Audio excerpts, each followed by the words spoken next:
अनि यो साल चाहिँ यो सिस्टमबाट रोप्ने हो। यो जुन तपाईहरुले यो बिरुवा देख्नु हुँदैछ यो लगभग 1 वर्ष भइसक्यो र चिरैतो बेच्नको लागि तयार हुनुलाई कम्तीमा नि 2 वर्ष चाहिँ लाग्छ। र यस्तो छ यो सालको पुरै घस्युटाहरू छ है चिरैतोको यो दल हो।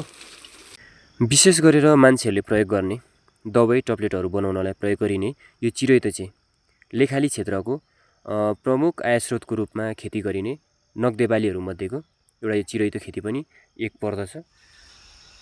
यो देख्दै हुनुहुन्छ जुन यो भित्ता ताछेको यो ताछेकोमा चाहिँ यो भित्तालाई ताछेर चिरैतोको दल छरेको छु।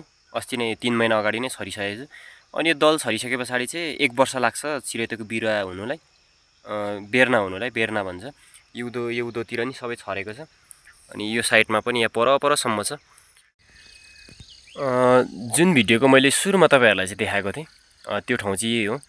डेङमा चाहिँ मैले बेर्नाहरू रोपेको छु यहाँ चाहिँ। अनि मैले त्यो भिडियो चाहिँ 1 महिना अगाडि गरेको थिएँ। अनि फाइनल्ली आज चाहिँ यो भिडियोलाई चाहिँ क्लोज गरौँ भनेर चाहिँ म यहाँ आएको छु। र जुन आज चाहिँ गोड्ने बेला पनि भएको रहेछ यो चिरैतोलाई। अनि म गोडिसके पछाडि चाहिँ केही समयको तपाईहरुलाई म भिडियो क्लिप पनि देखाउँछु है त। र यो चिरैतो चाहिँ एकदमै तितो हुने अनि रुखो ठाउँमा नि हुने र यो प्लास्टिक लगाउनुको कारण चाहिँ एकदमै झार धेरै आउने भएको कारणले झारले पेलेर चाहिँ चिरैतोको बेर्ना मार्ने भएको कारणले चाहिँ यो प्लास्टिक लाउँदा एकदमै राम्रो। अन्तत मैले गोडी पनि सकेको छु हल्का फुल्का अनि एकदमै राम्रो भएको रहेछ। अनि धेरै बिरुवाहरू मरेको छ किनभने मैले अफ सिजनमा हालेको थिएँ। हिउँदो लाग्दाखेरि नै मैले रोपेको हो। घामको सिजनमा रोपेकोले गर्दाखेरि एकदमै धेरै मरेको छ। तर जति आएको छ एकदमै राम्रो आएको छ। यो तरिकाले रोप्दाखेरि एकदमै हुन्छ जस्तो लाग्यो।